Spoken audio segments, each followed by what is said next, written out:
What's up, everybody? Welcome back to an episode of Wealthy Consultant Talks. We're going to be talking in this episode about something fascinating: 6 ways to sell during a recession. Now, before we get into selling during a recession, should we define or talk about whether we are in a recession, Mike? Because there's some confusion, it seems.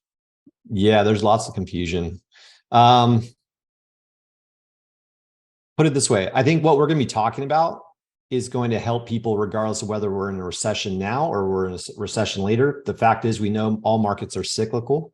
It's coming one way or another, whether it's today, yesterday, next year, 5 years from now.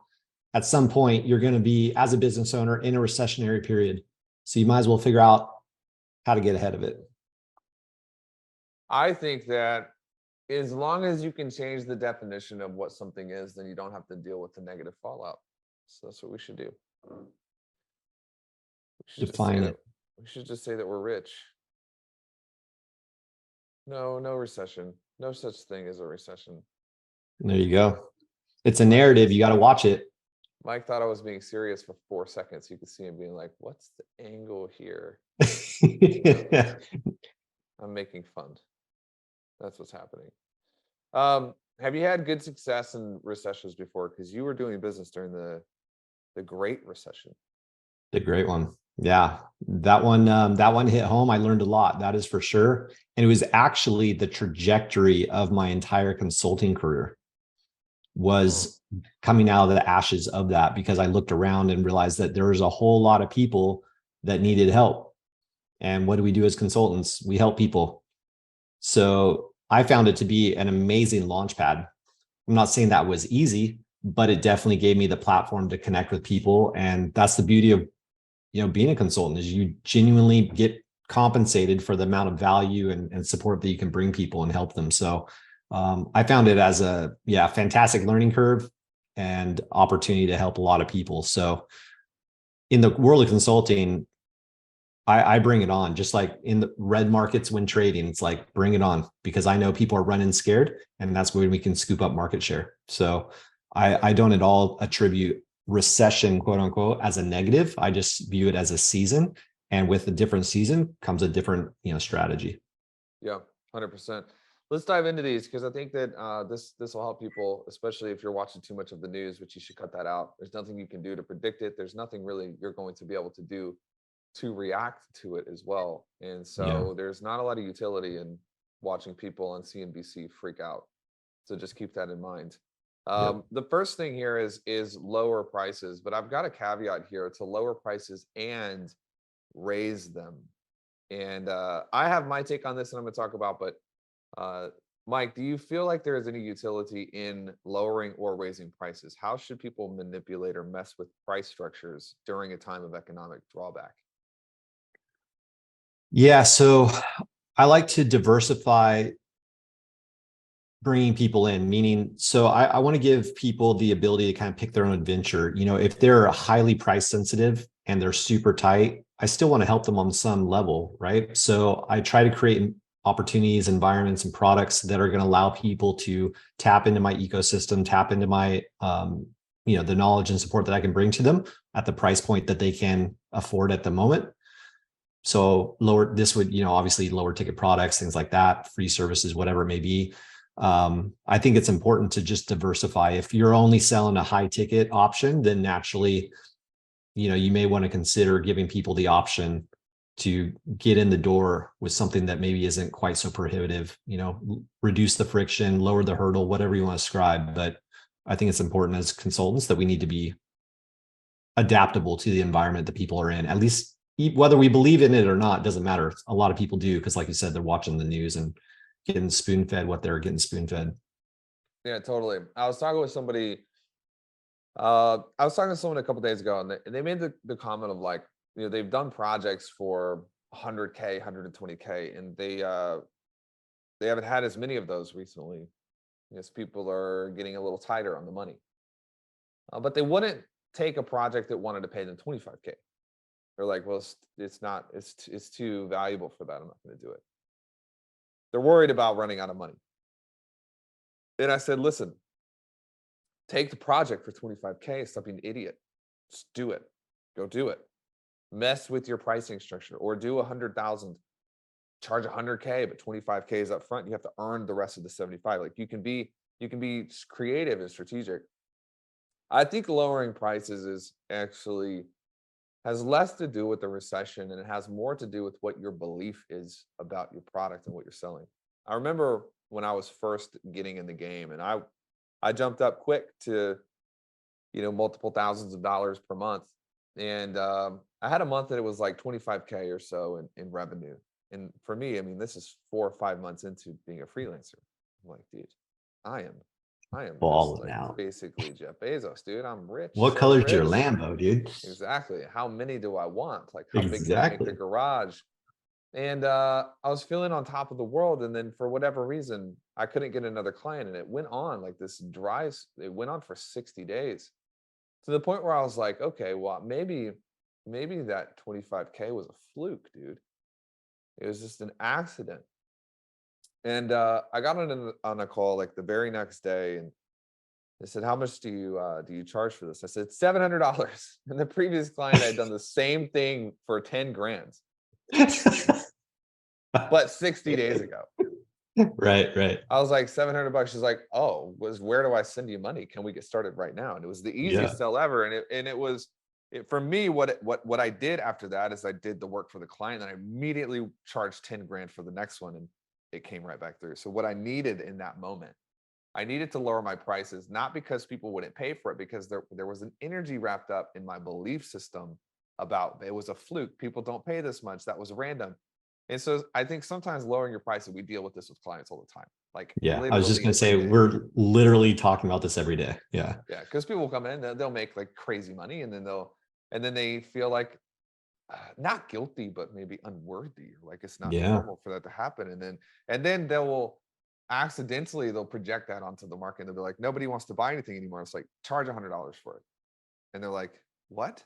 Like, just get the tap flowing again, Yeah. and Yeah. then go back up from there. So I think this is a really good principle or a tool that you can use if you're super worried about it.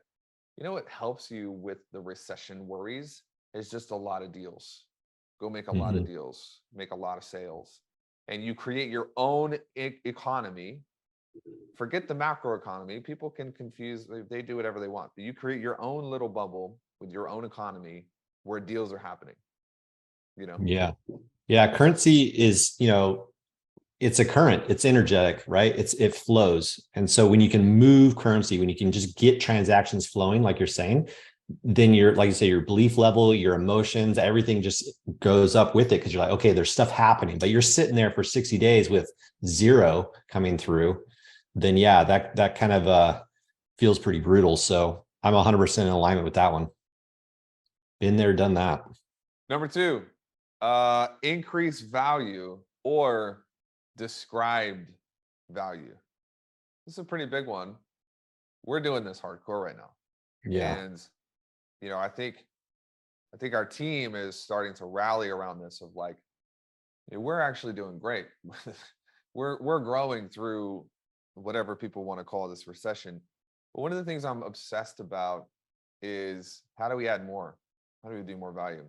People have a question about tech. I'm like, how do we do it for them? If they want a Mhm. question about ads, how do we do that for them? How do we increase and overload the value distribution so that people, price operates in direct proportion to value, what they're getting from it. And so the more value stacks up, the lower the perceived price is. The less value there is, the higher the perceived price is. And so people want to focus on price, but really the lever is the value or the described value.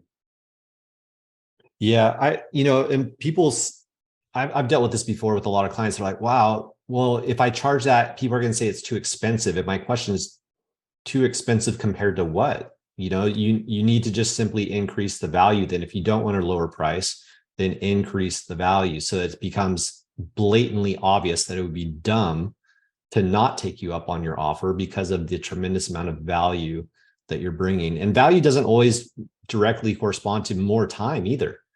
It doesn't have to mean like, oh crap, now I'm doing twice as much for the same amount of money. It doesn't have to be that. You can just, like you said, increase value by leveraging other opportunities, other networks, other products, services. Yep. connections. I mean, you name it. There's so many ways to add value that don't directly correspond to you injecting more time or money, 1000%.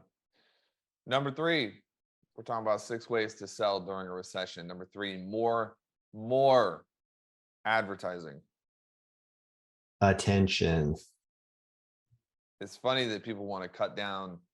You see this a lot in like bureaucratic organizations where the managers really only understand high finance and corporate P&Ls. They'll just go through and they'll cut the P&L and they cut advertising, which is the fuel of a business. Yeah, And it's great for us because it makes advertising cheaper, but it's not good for your business. You want to add more advertising, not less. exactly, man. I dealt with this too. I had a couple of years ago, a client he's a restaurant owner, and he came to me and he said, hey, we're going into our slower months. Restaurants around us, we all slow down around here by the beach, and it gets cold and rainy and not as many people come. I need to pull back on advertising. My answer to him was the same. No, man, let's throttle up. Let's take advantage of the fact that everybody up and down the street next to you is slowing back, pulling in reserves. And this is the time to throttle down and take advantage of it. And it really changed his perspective on it. He's like, wow. And he left there by us doubling the budget, and we cranked. And he was like, oh, wow, I do have customers. Yeah, people still got to eat. They're still going to come. It doesn't matter. It's gray and cold. That's fine, but they're still going to come. But they got to know that you're open, Yeah, and well, people still have money. Yeah, exactly. Liquidity is everywhere, but people just don't spend it unless they have a good reason to. And advertising is one of the reasons. Yeah. It's good. Number 4. You got more on that? Or you want to go to number 4? Now let's jump on number 4. I'm like, what's coming here? Number 4, cut out the bottom 20%. The bottom 20% of what? Everything. Everything. Cut out the bottom 20% of clients. Cut out the bottom 20% of team members. Cut out the bottom 20% of whatever you're spending your time on. Because when things get tighter, you have to become more productive. That's it. More productivity. You can power your way through almost anything. We're seeing this with the big tech companies right now. They are cutting they're cutting like the bottom 50%. Some of them are. Yeah, because they got so they're getting bloated. chopped. But when you go in, it's like we were on a team call with a bunch of clients yesterday, and somebody asked about our culture. And this business is new. Like, this is not an old business. Like, me and you, Mike, have been doing business a long time, but the business we're building is brand new. It's 9 months old, 8 months old. And somebody was asking us about culture because we've kind of popped up into an A+ high performance culture in 9 months. They're like, how did you do that? Well, we have experience and we have some reps with it. We've done the work. But I said, one of the things is like we are like dangerously competent at cutting the bottom 10%, and people know that. We're constantly looking at the fringes of the business. We're like, what if we turn these ads off? Would the business still operate? And if it would, then we shouldn't be spending money there. What if we cut these team members in this position? What if we cut down here? And we're constantly refining and looking through, like, how do we cut the bottom 10%, 20% in every area, including clients. We've fired clients before because they don't do what they're told. They drag their feet, they complain. They require an enormous amount of effort, and then they still don't follow. And we're like, cut the client, give them their money back. Let's remove the bottom 20%, which allows us to be more productive with less effort. Yeah. Optimization, man, just distilling it down, constantly forcing. I like the discomfort that comes when there's not enough people to do what needs to get done, because it forces optimization, efficiency, like it really does. As soon as, and like you said earlier, all the tech companies, right? They're like, oh, well, maybe we can't actually operate without, thousands of extra employees spread across, multiple countries. Like, maybe there's these things called, computers and the internet that we could probably do this without as many people, And so it's that whole 80-20 rule, and just get rid of that lower 20%. So you can just put all your focus on the higher performing activities, people, strategies. I mean, it's the way, for sure. It's faster to grow. Here's one thing. It's faster to grow by chopping things off than it is by trying to add new things. Wow. Prove it. We've done it. We're doing It's so it. counterintuitive, isn't it? It is. It really is. But it's so much faster. You're like, okay, well, let's speed up by reduction. Yeah, 100%. It's a good one. Number 5, this one's all you. This one's your sweet spot. Asking for referrals. Yeah, man. I mean, here's the thing. If you're doing what you should be doing, that being as a consultant, of course, producing results, quantitative results, not just making people feel warm and fuzzy, although that may be part of it. But if you're actually putting numbers on the board for people, it goes without saying they're probably going to talk about it. If you see a really good movie, do you just not tell anybody in the world because you don't want to, have other people see that movie? No, you tell people about it. And so my whole thought process here is obviously twofold. Number one, I better be doing a good enough job that people just naturally want to talk to their friends and, network about what we're doing. Number one. But then number two, I also need to make it easy for them to do that. And there's all kinds of strategies that you can use to make it easy for people to refer you. And that doesn't always mean like, hey, if you go talk about me, can I give you some money? It doesn't have to be that way. Obviously referral commissions and all these things, that may be a game you want to play, but just make it easy for people to want to talk about you. And that there's a lot of different ways to do that. You can give them tools, give them resources, give them stuff that they can give away, tap into their networks. Look for JV opportunities. Hey, can we plug in? Like, let's get you on a podcast. Let's get you, into my Facebook group on a feature. Let's leverage the abilities. And especially in a recessionary environment, they're probably looking for opportunities too to network. And I think synergy and sharing networks or common services, things that complement each other. I think there's just so many opportunities if you get creative. And kind of going back to what we just said about refining and distilling. When recessions come, it forces you to get smarter, get more efficient, get better with what you got. Because going and getting more might be hard. So therefore you have to get more out of what you already have. And I think that's where, recessions are like working out the gym. It's not comfortable, but it's how you get stronger as an organization. 100%. Agreed on all counts. Number 6, reduce churn and burn. I think everyone's so obsessed with selling more.